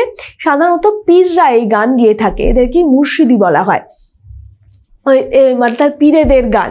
এই গানের মধ্যে থাকে কিছুটা বাস্তবতা আর সংকেতের মাধ্যমে, বিভিন্ন রূপক সংকেতের মাধ্যমে দেহতত্ত্বের কথা প্রকাশিত হয়। দেহতত্ত্ব এমন একটি জটিল বিষয় যার কথা প্রকাশিত হয়। এটিও একটি পল্লী গীতি বা লোকগানের মধ্যে পড়ে। এরপরে আসছে বিন্নি ধান। বিন্নি ধান হলো এমন একটি ধান যেটি গ্রাম বাংলা অর্থাৎ বাংলাদেশে একটি খুবই পরিচিত ধান। এটি আউশ ধান। এর মধ্যে দিয়ে খই ভালো হয়। এরপরে আসছে কথকথা। কথকথা কি? কথকথা বলতে আমরা যখন এই রামায়ণ, মহাভারত, পুরাণ, এই সমস্ত প্রসঙ্গগুলো যখন মুখে মুখে বলা হয়ে থাকে এবং মুখে মুখেই একজনের থেকে আর একজনে ছড়িয়ে পড়ে, তখন সেটাকে বলা হয়ে থাকে কথকথা। এরপরে আসছে রূপকথা। রূপকথার মধ্যে দিয়ে আসে আবার বিভিন্ন কাল্পনিক প্রসঙ্গ। কাল্পনিক প্রসঙ্গ এমন রাজা রাজরাদের, রাজকুমার রাজকুমারীদের কাহিনী, রাক্ষস রাক্ষসীদের, ব্যঙ্গমীদের কাহিনী, এই ধরনের যে বিভিন্ন কাল্পনিক প্রসঙ্গ, সেই কাল্পনিক প্রসঙ্গ রূপকথার মধ্যে দিয়ে আসে। আসলে এই সমস্ত লোকজে গান, লোককথা বা লোকছড়া, এই সমস্তর মধ্যে দিয়ে আমাদের বিভিন্ন রকমভাবে রূপকের মধ্যে দিয়ে আমাদের আবার বাস্তব জীবনেরও, ঐতিহাসিক প্রসঙ্গেরও বিভিন্ন ইঙ্গিত দেয়। তাহলে এখানে এই সমস্ত টিকাগুলো আলোচনা হয়ে গেল।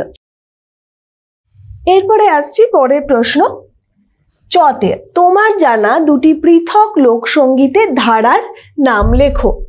দুটো পৃথক লোকসঙ্গীতের ধারার নাম, তোমাদের বইয়ে যেটা আছে জারি, সারি, ভাটিয়ালি, মুর্শিদি, এগুলোর বাদ দিয়ে তোমাদের দুটো নাম লিখতে হবে। তোমরা এখানে লালন গীতি বলতে পারো, ঝুমুর বলতে পারো, গাজনের নাম বলতে পারো। এই কারণে যে কোনো দুটো ধারার নাম বললেই হবে। পরে আসছি ছতে। ইতিহাস থমকে দাঁড়িয়ে লিখে নিল সব। সব বলতে এখানে কি বোঝানো হয়েছে? এখানে বলতে হবে যে 21শে ফেব্রুয়ারিতে পুলিশের গুলিতে যখন বহু শহীদ, ভাষা আন্দোলনের সঙ্গে যুক্ত যে শহীদরা মারা গিয়েছিল, তাদের কথা বলতে হবে এবং তাদের সম্মান তারা যে ভাষা আন্দোলনের জন্য যে নিজেদের জীবন বলিদান দিয়েছিল, তাদের প্রতিবাদের কথা তা লিখে নিল কে? লিখে নিল হলো ইতিহাস তাকে লিখে নিল তার পাতায়। তাহলে সব বলতে এখানে কি বোঝানো হয়েছে? তাদের আত্মত্যাগের কথা, ভাষার জন্য তারা যে লড়াই করেছিল সেই লড়াইয়ের কথা ইতিহাস লিখে নিল। আসছি পরের প্রশ্ন। পরেতে আছে জ। তাই তো সহস্র পাখির কলতানে আজ দিগন্ত মুখর। সহস্র পাখি কাদের বলা হয়েছে? এই সহস্র পাখির কথাটা আমরা নেক্সট প্যারাগ্রাফে পেয়েছি। কাদের কথা বলা হয়েছে?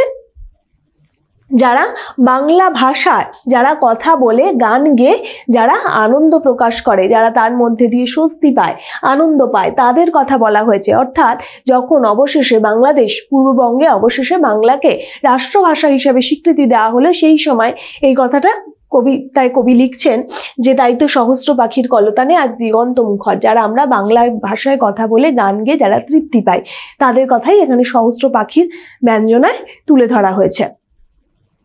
পরেরটা আসছি। আচ্ছা, পরে দেখো লেখা আছে, আচ্ছা এটা আমরা দিয়ে দিচ্ছি 9 নম্বর, কারণ 8-এর ছিল ওটা, আর এটাই তোমাদের বইয়ে দেখবে 9.1, 9.2 বলে লেখা আছে। আমরা এখানে ক খ দিয়ে নাম্বারিং করেছি। কতে লেখা আছে কয়েকটি পাখি ... পড়ে গেল মাটিতে। তাহলে এখানে প্রথমে যখন তোমাদেরকে ব্যাখ্যা লিখতে বলবে তখন কার লেখা কোথা থেকে নেওয়া হয়েছে অবশ্যই বলবে।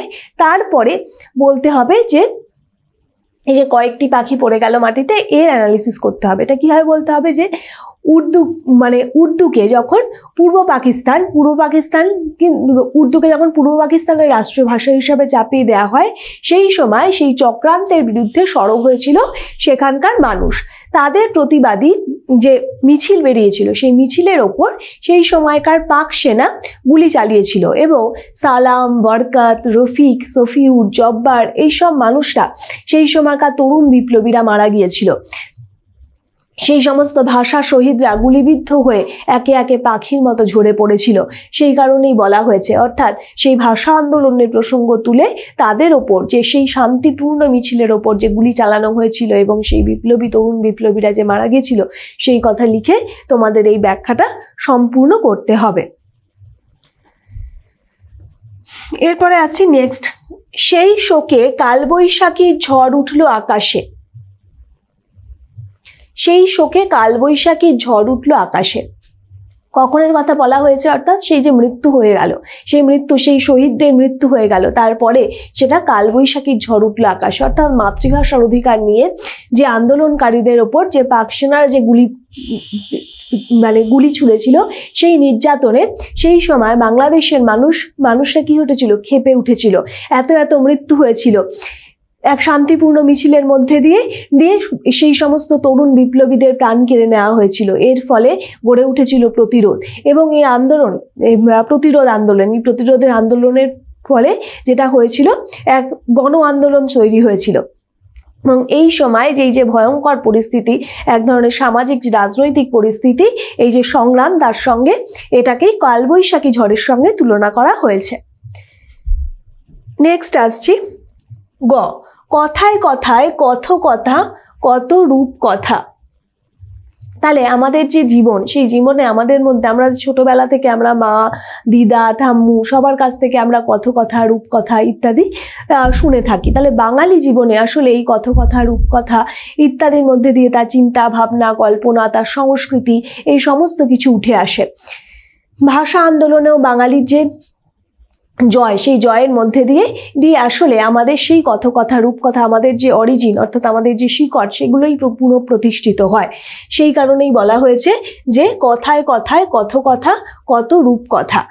তাহলে যখন বাংলা ভাষা রাষ্ট্রভাষার মধ্যে মর্যাদা পাচ্ছে, তখন সেই সঙ্গে আমরা আমাদের শিকড়ে ফিরে যেতে পারছি।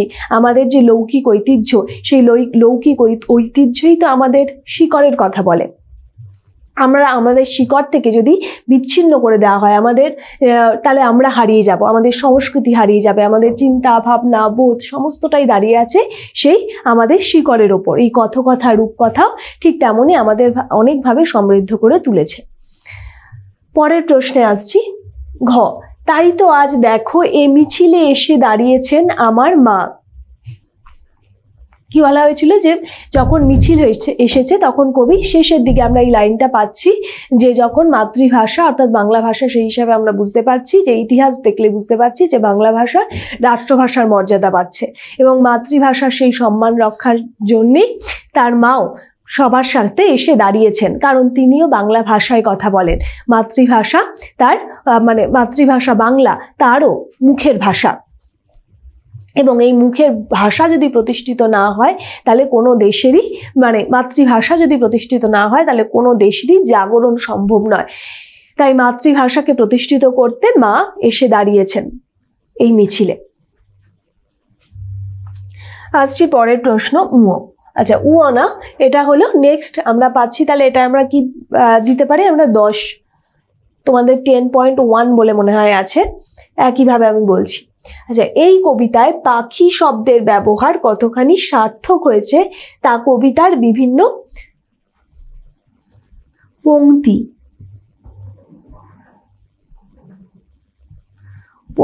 উদ্ধৃত করে আলোচনা করো। তাহলে পাখি শব্দটা আমরা অনেক জায়গায় পেয়েছি। প্রথমেই আমরা পেয়েছি সেই মদনমোহন তর্কালঙ্কারের পাখি সব করে রব রাতি পোহাইল কাননে কুসুমকলি সকলি ফুটিল। আবার এই লাইনটাই আমরা পরেও পেয়েছি যে পাখি সব করে রব রাতি পোহাইল কাননে কুসুমকলি সকলি ফুটিল, রাখাল গরুর দল লয়ে যায় মাঠে, শিশুগণ মন দেয় নিজ নিজ পাঠে। তাহলে এইখানে দুটো পাঠ মানে প্রথমে এবং একদম লাস্টে পেয়েছি। এবং তার সঙ্গে দেখো বিভিন্ন পংক্তি উদ্ধৃত করে অর্থাৎ লাইনগুলো, সেই লাইনগুলো তুলে দিয়ে তোমাদেরকে এটাকে ব্যাখ্যা করতে হবে।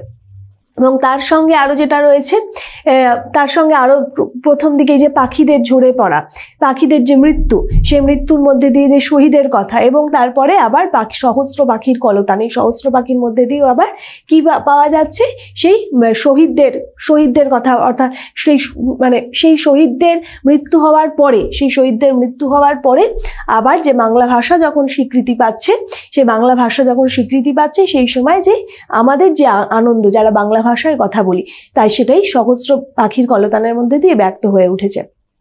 তাহলে একদিকে সেই পাক সেনাদের আক্রমণ, গুলিবর্ষণের কথা বলতে হবে, যে আবার যখন বলতে হবে যে কয়েকটি পাখির গান শেষ না হতে হতেই তারা ঝরে গেল মাটিতে, অর্থাৎ এই কথাটা, এই পংক্তিটা তুলে ধরে সেই নির্যাতনের কথা, পাক সেনাদের নির্যাতনের কথা, উর্দু চাপিয়ে দেওয়ার কথাটা তুলতে হবে।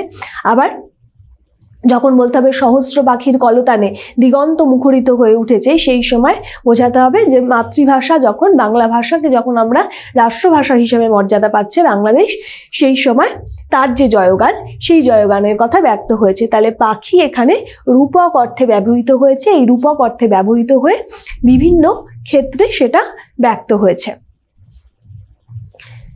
পরের প্রশ্ন খ, কবিতাটির নামকরণের সার্থকতা বিচার করো। কোনো জিনিসের যখন এটা এখানে রবীন্দ্রনাথের কথা তোমরা বলতে পারো যে নামকে যাহারা নামমাত্র মনে করে আমি তাহাদের দলে নই। তাই এখানেও কবি নামকরণের 21-এর কবিতা নামকরণের ব্যাপারে যথেষ্ট যত্নশীল, কারণ এই যে কবিতাটা, এই কবিতাটা সম্পূর্ণ আবর্তিত হয়েছে 21-এ, অর্থাৎ 21-এর তাৎপর্যকে কেন্দ্র করে।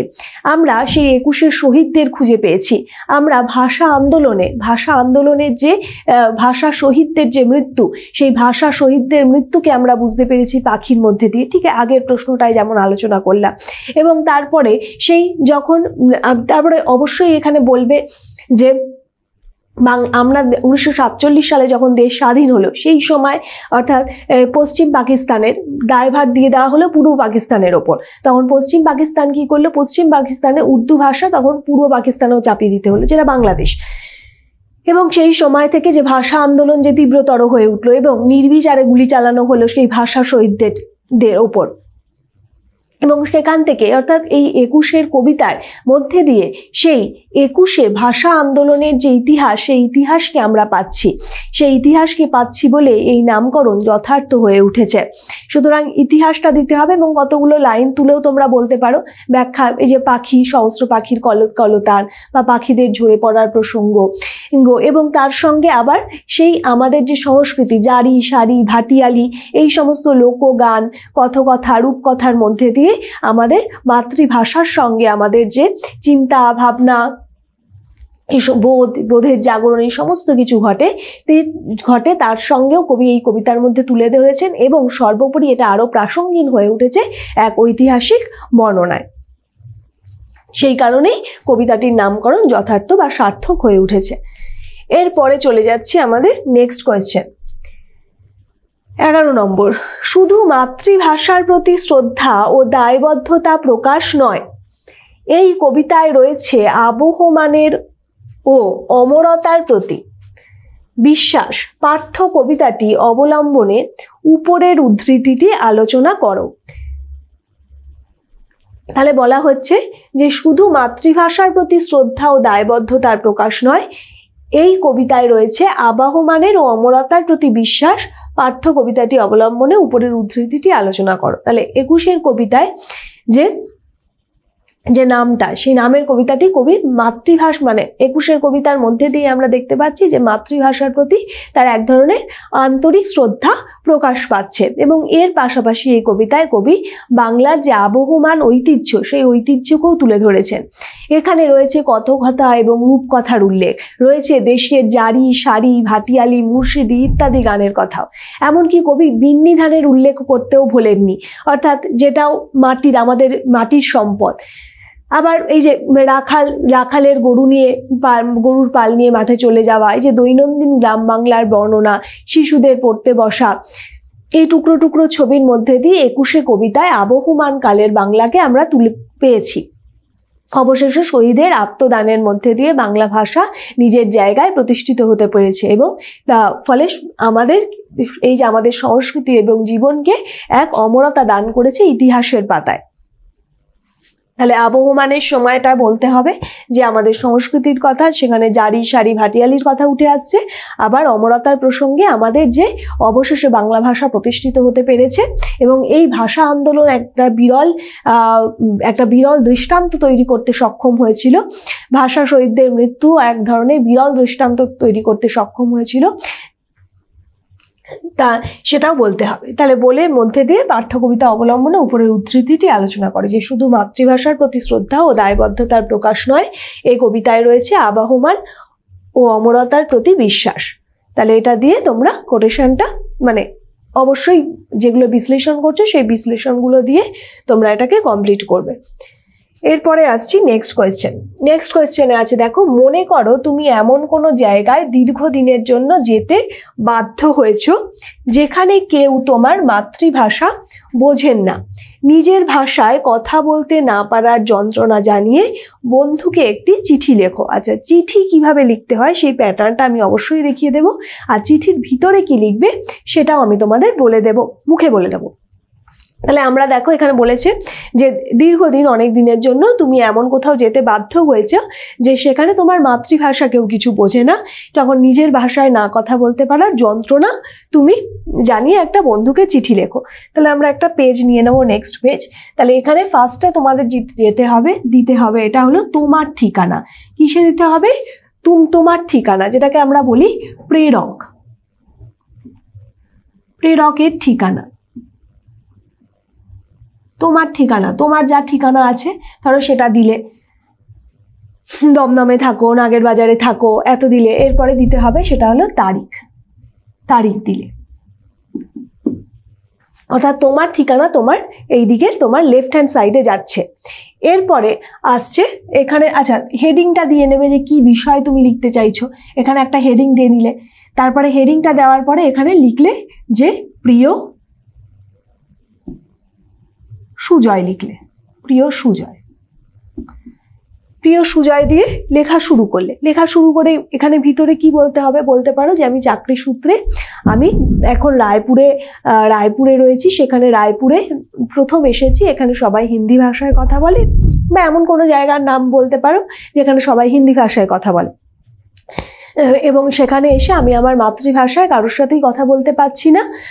বা এইখানে কাজের সূত্রে না বলে তোমরা তো ছোট, তোমরা বলতে পারো যে বাবার বদলি সূত্রে, এটা বলতে পারো যে বাবার বদলি সূত্রে আমি এখানে আসতে বাধ্য হয়েছি, কিন্তু এখানে সবাই হিন্দিতে কথা বলে, আমার বন্ধুরাও হিন্দিতে কথা বলে, ফলে আমি এমন একটা পরিস্থিতিতে এসে পড়েছি যেখানে বাড়িতে আমার মা বা ভাই বা বোন যে কেউ একটা লিখলে যে তাদের সাথে কথা বলা ছাড়া বা বাবার সাথে কথা বলা ছাড়া আর কারোর সাথেই আমি আমার বাংলা ভাষায় কথা বলতে পারি না, এখানে কেউ বাংলা বোঝেও না, ফলে আমাকে সবসময় হিন্দিতে কথা বলতে হয়। এই মাতৃভাষায় কথা বলতে না পারার যন্ত্রণাটা যে কি ভয়াবহ সেটা আমি খুব ভালোভাবে বুঝতে পারছি। তাই তোর সাথে দেখ বাংলাতে লিখতে পেরেও আমার বেশ আজকে আনন্দ লাগছে বা আনন্দ হচ্ছে তোরা কেমন আছিস? তোদের সাথেও অনেকদিন দেখা হয় না, আমার ছুটি পড়লে অবশ্যই বাবা বলেছে যে তোদের ওখানে যাব, এই সমস্ত কথাবার্তা বলে লিখলে যে ইতি তোর, এরপরে লিখলে ইতি তোর, তোমার নাম দিলে তোমার নাম এখানে, তারপরে এখানে লিখতে হবে রাইট হ্যান্ড সাইডে কি করতে হবে? রাইট হ্যান্ড সাইডে অবশ্যই এখানে একটা ডাক টিকিট মতন করে দিলে, ডাক টিকিট, তারপরে এখানে তুমি যাকে পাঠাচ্ছ প্রাপকের ঠিকানা আমি লিখলাম, প্রাপকের ঠিকানা।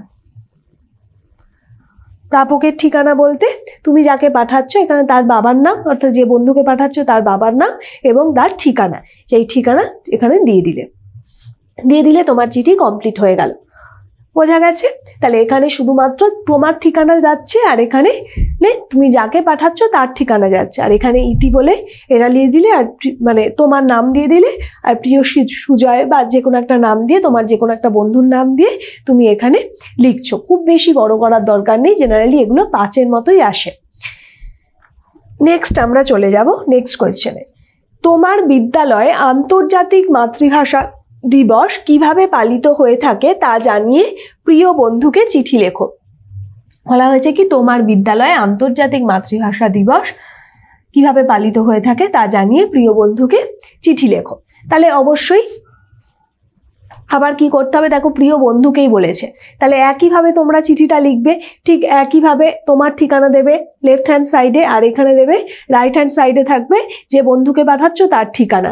একইভাবে স্ট্রাকচার একই রকম হবে। ভিতরে শুধু লেখাটা কি লিখবে, যে তোমার বিদ্যালয়ের নাম লিখবে, তোমার বিদ্যালয়ে 21শে ফেব্রুয়ারিতে যে উদযাপন হয়েছে সেই উদযাপনে যে তোমরা তোমাদের প্রধান শিক্ষক যে বক্তৃতা দিয়েছে, সভাপতি মহাশয় কে ছিলেন তার বক্তৃতা দিয়েছে, তোমার সেই মনোগ্রাহী বক্তৃতা খুব ভালো লেগেছে, তুমি আন্তর্জাতিক মাতৃভাষা দিবস সম্বন্ধে জানতে পেরেছো, এবং তার সঙ্গে আরো বলতে পারো যে আমাদের বন্ধুরা বিভিন্ন নাচ গান কবিতার মধ্যে দিয়ে যে অনুষ্ঠানের সূচনা করেছে, সেই অনুষ্ঠানের সূচনা মানে যে অনুষ্ঠান করেছে তা আমি খুব আনন্দ পেয়েছি, এবং আমিও এর মধ্যে এই আন্তর্জাতিক মাতৃভাষা দিবসে যে পালন হয়েছিল তার মধ্যে আমিও আমার একটি কবিতা তার পেশ করেছিলাম, এবং অবশ্যই শিক্ষক শিক্ষিকাদের দ্বারা প্রশংসিত হয়েছি। এই কথা জানিয়ে তোকেও এই কথা জানিয়ে আমি খুব আনন্দ পেলাম। আশা করি তোরা সব ভালো আছিস। তোদের স্কুলে কেমন আন্তর্জাতিক মাতৃভাষা দিবস কিভাবে পালিত হলো অবশ্যই সে বিষয়ে জানিয়ে আমাকে একটা চিঠি দিস। এটা বলে ইতি বলে তোমার নিজের নাম লিখলে, আর এইদিকে যাকে পাঠাচ্ছ তার ঠিকানা লিখে দিলে, আর অবশ্যই তারিখ লিখতে ভুলবে না, তারিখটাও কিন্তু লিখতে হবে।